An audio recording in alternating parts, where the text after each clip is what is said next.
The state of the economy today is deeply worrying. The last quarter's GDP growth rate of 5% signals that we are in the midst of a prolonged slowdown.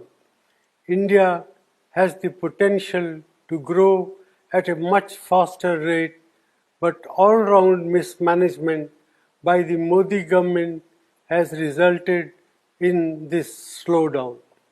It is particularly distressing that the manufacturing sector's growth is tottering at 0.6%.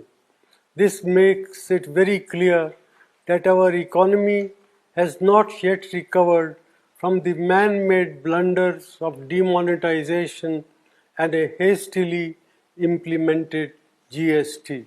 Domestic demand is depressed and consumption growth is at an 18-month low.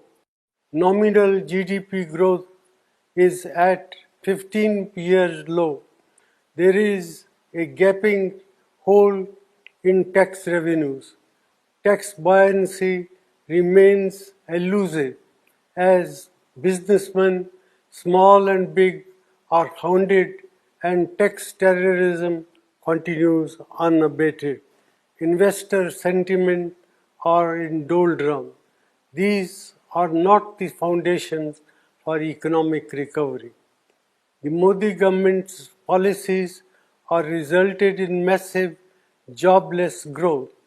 More than 3.5 lakh jobs have been lost in the automobile sector alone.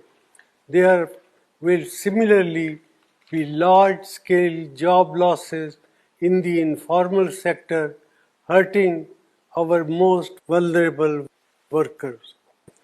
Rural India is in terrible shape. Our farmers are not receiving adequate prices and rural incomes have declined. The low inflation rate that the Modi government likes to showcase comes at the cost of our farmers and their income by inflicting misery on over 50% of India's population. Institutions are under attack and their autonomy is being eroded. The resilience of the Reserve Bank will be tested after its record transfer of rupees 1.76 lakh crore to the government, which claims that it does not have a plan on what it will do with this windfall. In addition, the credibility of India's data has come under question under this government. Budget announcements and rollbacks have shaken the confidence of international investors. India has not been able to increase the exports to take advantage of opportunities that have arisen in global trade due to geopolitical realignment. Such is the state of economic management under the Modi government. Our youth, our farmers and our farm workers, entrepreneurs and the marginalized sections deserve better. India cannot afford to continue down this path.